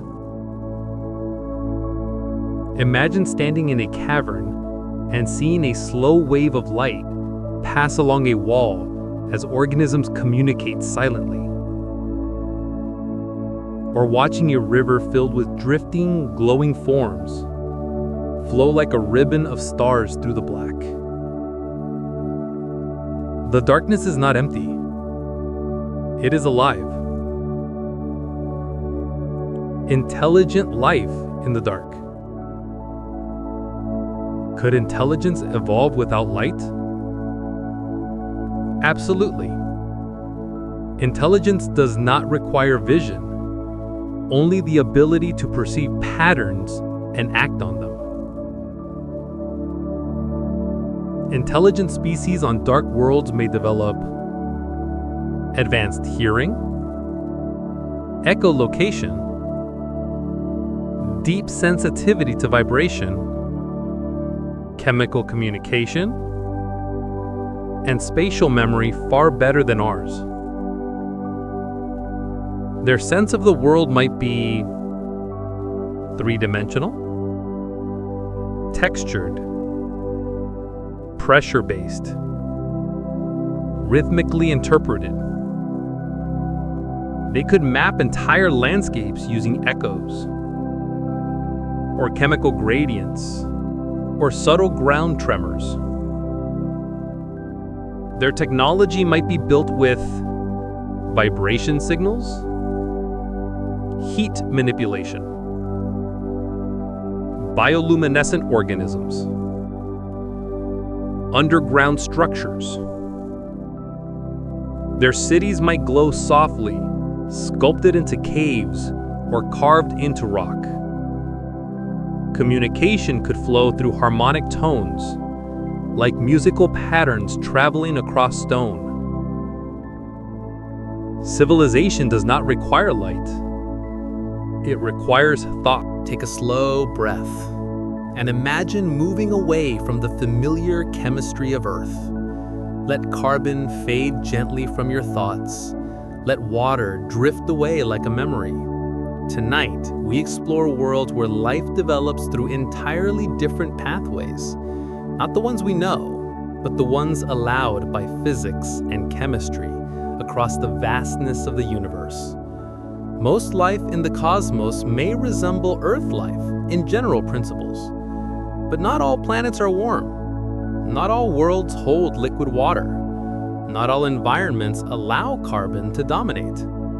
Some worlds are colder. Some are richer in exotic compounds. Some are bathed in unusual radiation or extreme pressures. On these worlds, evolution may favor something unfamiliar. Life built not from carbon, but from silicon. And life supported not by water, but by ammonia or other alien solvents. Tonight, we drift slowly into that possibility. Let your imagination open. Let the strange become gentle. And walk with me into the quiet complexity of exotic life. Why look beyond carbon and water? Carbon and water work wonderfully for life on Earth. Carbon forms flexible chains. Water allows chemical reactions to occur efficiently. Together, they create the foundation for biology as we know it. But carbon and water are not the only pathways. When scientists look across the galaxy, they find planets and moons that do not fit Earth's conditions at all. Frozen worlds with temperatures far below zero. Planets with toxic atmospheres. Moons with ammonia oceans. Exoplanets rich in silicon, sulfur, or methane. Icy bodies with no access to liquid water. Yet these environments still contain raw materials. They still have chemistry. They still have time. Life requires none of Earth's exact details. It only requires a stable environment, a solvent, chemical reactions, and energy. These conditions exist in many forms. So we begin with silicon, Earth's second most abundant element, and a potential backbone for alien biology. Silicon, the alternative to carbon. Silicon sits just below carbon on the periodic table. It shares some similarities. It can form chains. It can bond with oxygen. It can create complex structures. And it is common in rocky planets. Many planets in the universe may be silicon-rich simply because silicon forms so easily in stars. But silicon-based life would be very different. Silicon bonds are more rigid. Silicon chains break at high temperatures. And silicon oxidizes into solid silica, the material of sand and rock. Yet in the right environments, silicon could form the backbone of biology. Imagine a world where temperatures remain low, oxygen levels are different, solvents other than water flow freely, and silicon compounds remain stable. On these worlds, life may evolve slowly, forming structures that feel crystalline rather than flexible. What silicon-based organisms might look like? Silicon life would not look like Earth animals or plants. It might resemble branching mineral-like structures, creatures that grow in lattice patterns, organisms that appear to be living crystals, beings with shells or exoskeletons made of silicate compounds, soft, porous forms that flex at slow speeds. These organisms may appear motionless at first, moving only when they must. Their bodies could be rigid in some places and flexible in others, designed to withstand cold temperatures and environments where water is scarce. Some silicon-based creatures may even grow by adding layers, like stalagmites that form gradually in caves. Movement might be slow, almost geological, but purposeful. A world populated by such beings would feel quiet and ancient, like walking through a landscape of living stone, where silicon life could thrive. Silicon-based life is most likely to appear on very cold planets, moons with slush-like solvents, environments with low oxygen, world where water is frozen solid year-round, planets with liquid nitrogen or methane. Silicon bonds break at high temperatures, so these organisms prefer the cold. Imagine a world orbiting far from its star, where temperatures remain well below the freezing point of water. The ground is icy, the atmosphere thin and dim, and life moves slowly, feeding on chemical reactions in rock and frozen soil. This is a world where silence dominates, a perfect environment for patient life to evolve. Ammonia as a solvent for life. If silicon is the alternative to carbon, then ammonia is the alternative to water. Ammonia behaves similarly to water in many ways. It dissolves organic molecules. It supports chemical reactions. It remains liquid at low temperatures. And it can form stable environments beneath ice. Ammonia oceans may exist on cold moons, on outer planets, on isolated rogue planets, or deep subsurface environments. Water may freeze, but ammonia remains fluid. This allows chemistry to continue even when a world is far from its star. Imagine an ocean not blue, but pale and cloudy, a liquid that flows slowly, carrying nutrients and chemicals in gentle, cold currents. Life here would be adapted to a world without heat. Life in ammonia oceans. Organisms living in ammonia would evolve in a world far colder than Earth. Their bodies might be flexible at low temperatures, resistant to freezing, built from molecules stable in ammonia, slow in metabolism, and highly efficient in conserving energy.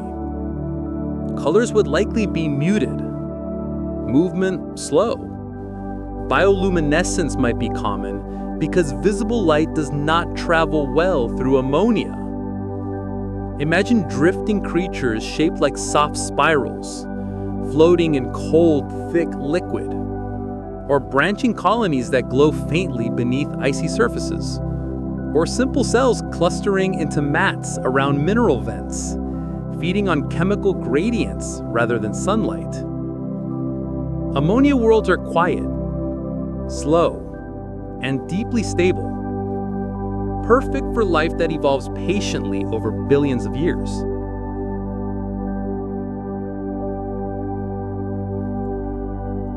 Other exotic biochemistries. Carbon-silicon hybrids, life using methane, life using liquid nitrogen or liquid hydrogen, life built on sulfur or phosphorus. The chemistry of the universe is vast, and each environment invites its own possibilities. Methane-based life, found possibly on Titan.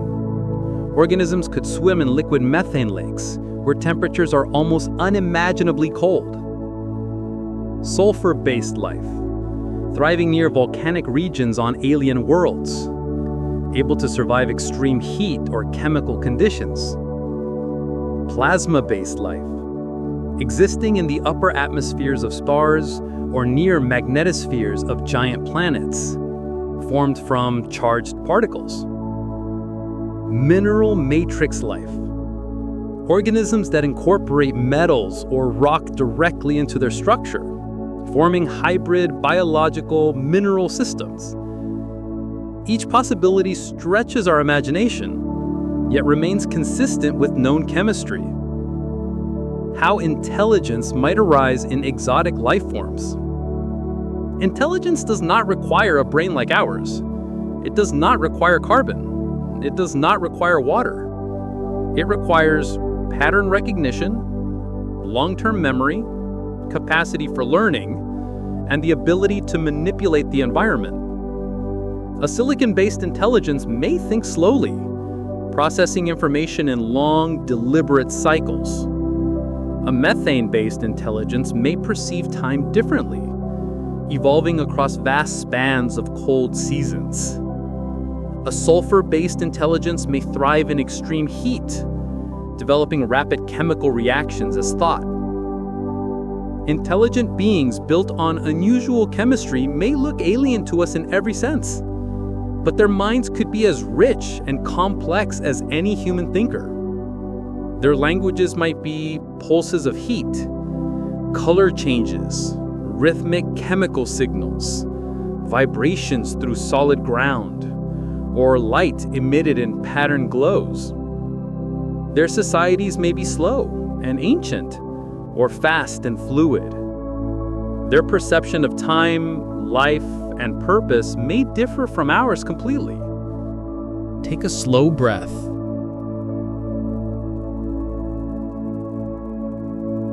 And imagine drifting toward a distant world.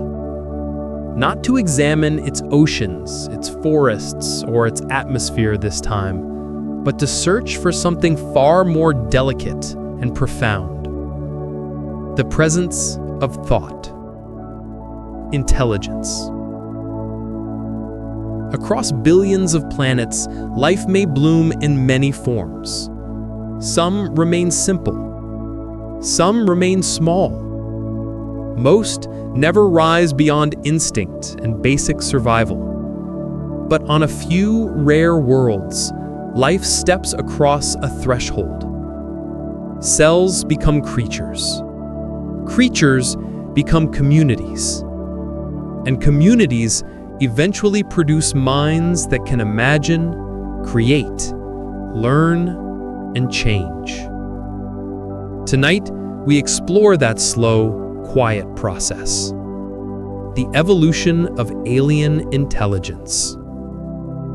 Let your breathing soften. Let your thoughts drift gently outward. And follow me across the stages through which minds may form. Anywhere in the universe. What is intelligence? Before imagining alien intelligence, we must understand what intelligence actually is.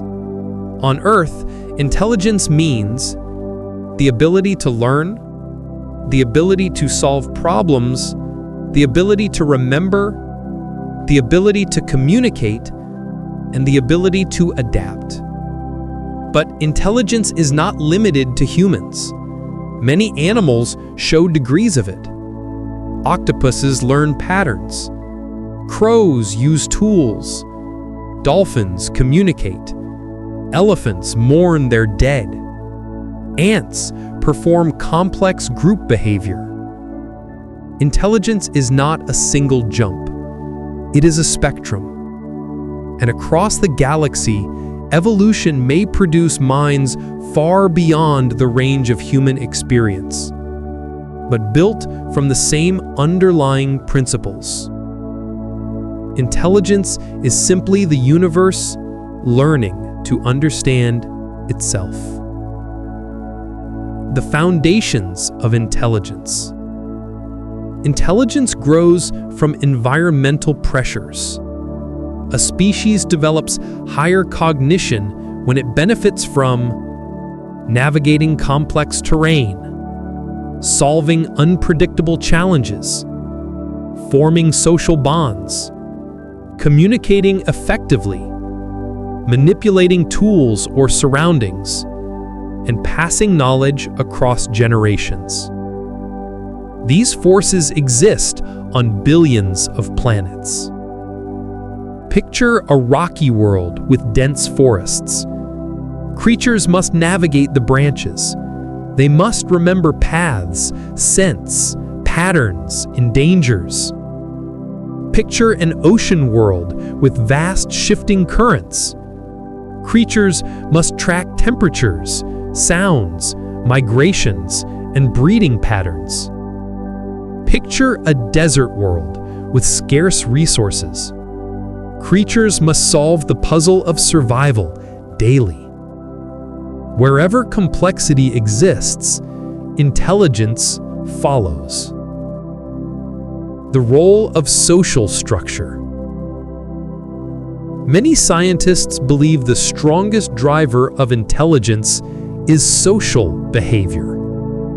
Creatures that live in groups must understand cooperation, hierarchy, mating rituals, danger signals, group hunting, nurturing young, and social memory.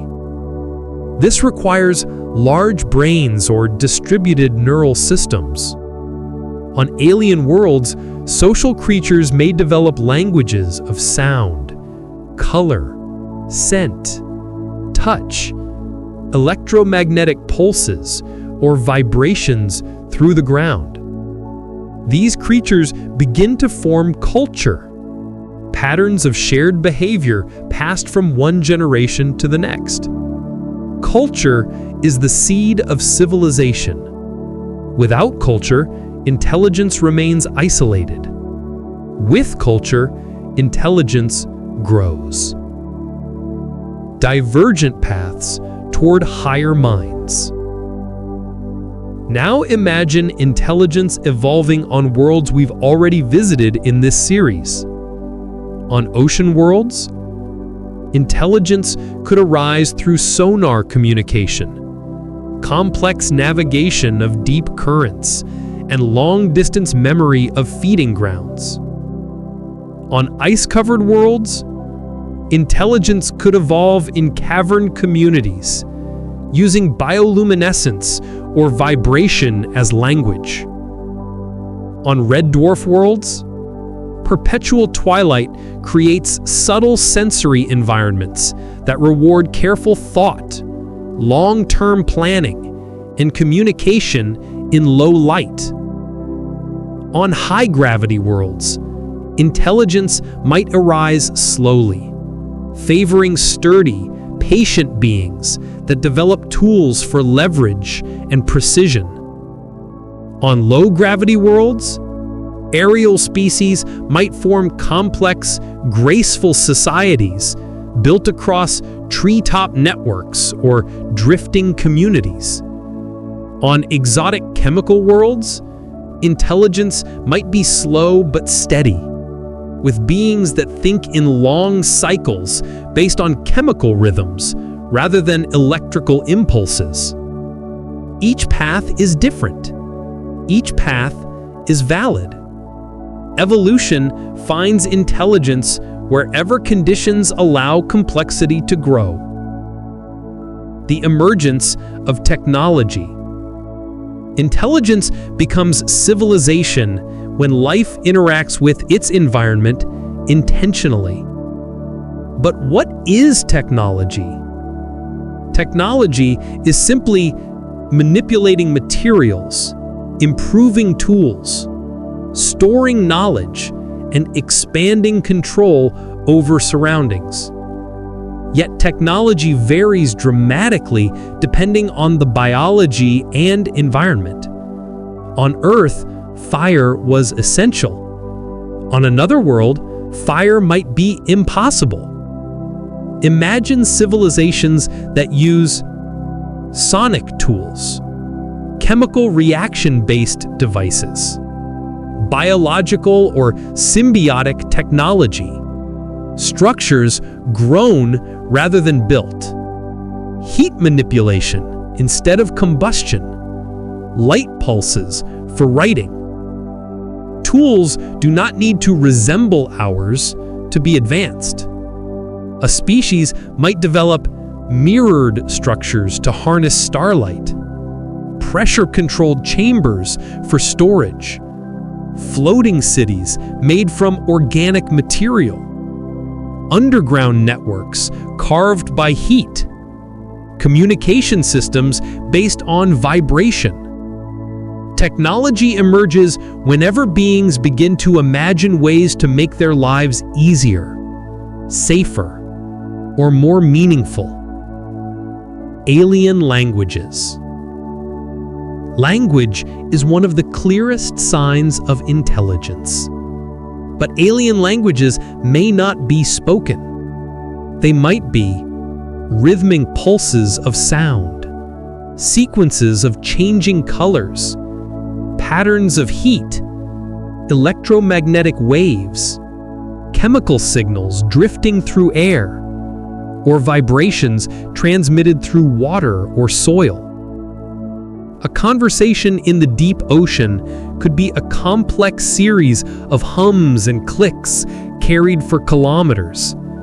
A conversation on a dark world might appear as waves of glowing light moving across the bodies of its speakers.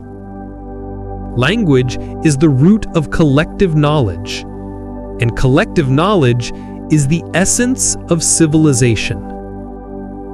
The development of self-awareness. Intelligence deepens when a species begins to understand itself, others, the past, the future, and cause and effect. Self-awareness likely emerges slowly, often in species with complex social lives. For an alien species, self-awareness may feel different.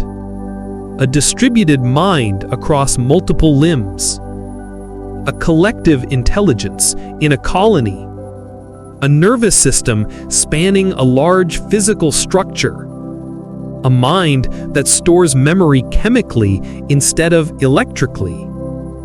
Some species may think in images, others in sound, others in chemical patterns, others in mathematical symmetries.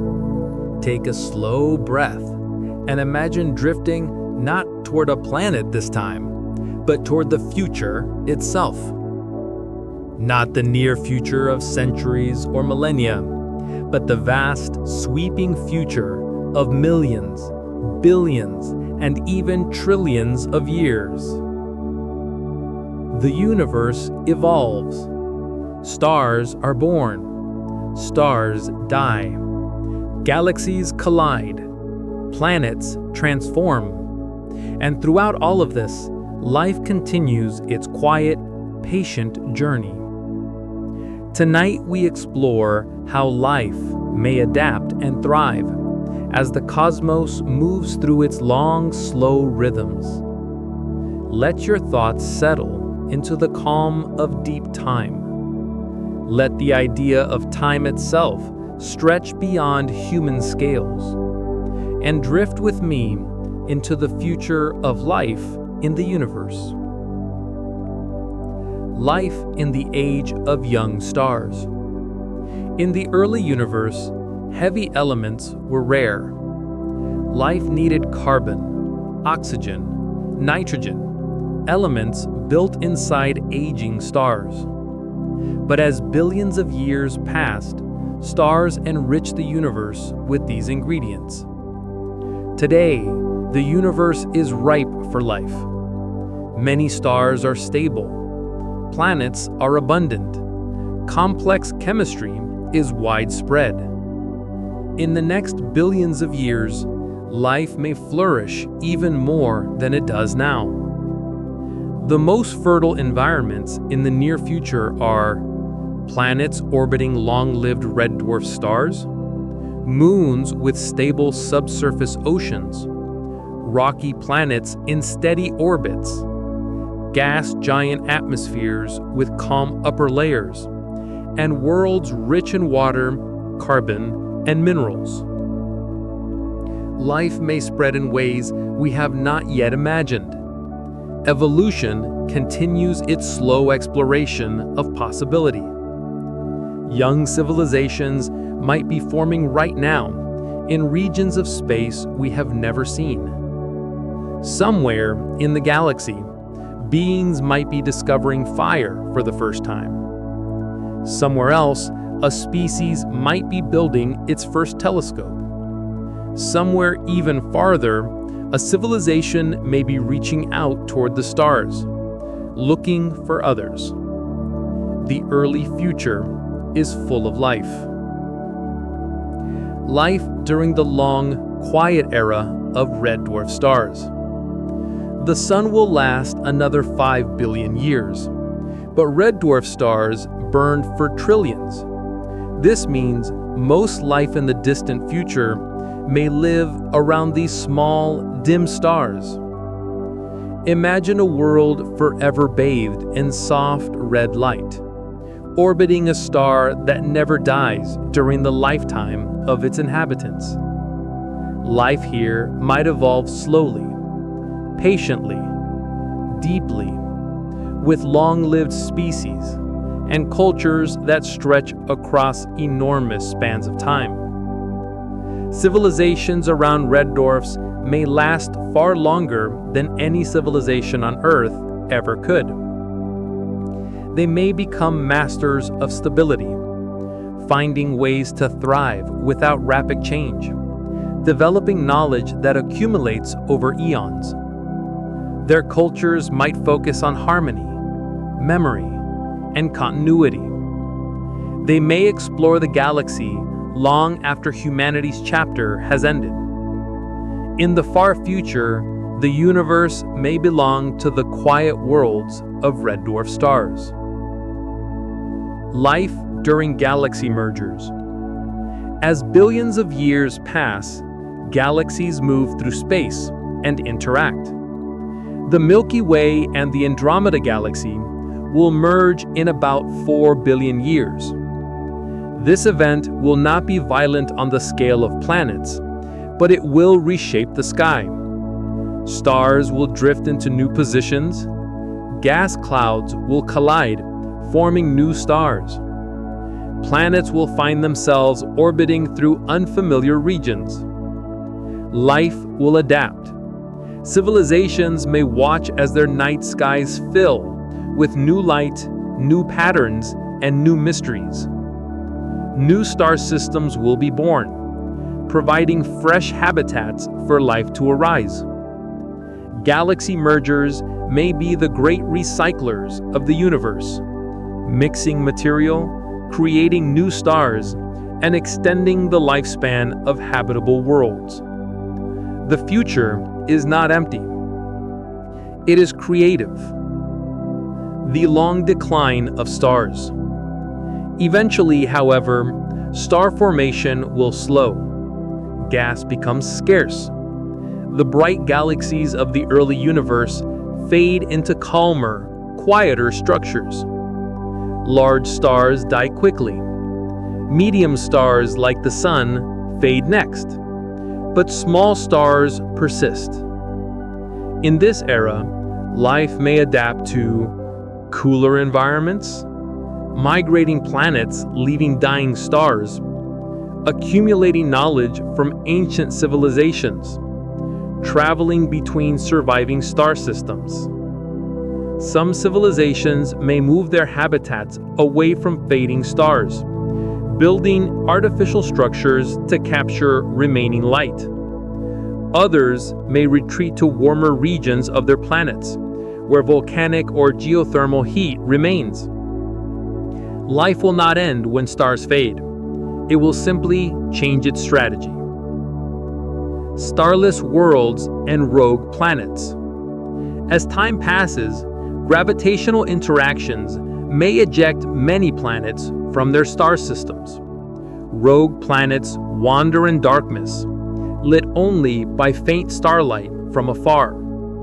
Yet these worlds can still host life. Deep underground, geothermal heat continues. Subsurface oceans remain warm. Life persists in quiet, enclosed ecosystems. Such planets may become sanctuaries for species that learn to survive without starlight. Civilizations may even engineer technologies to capture geothermal or magnetic energy.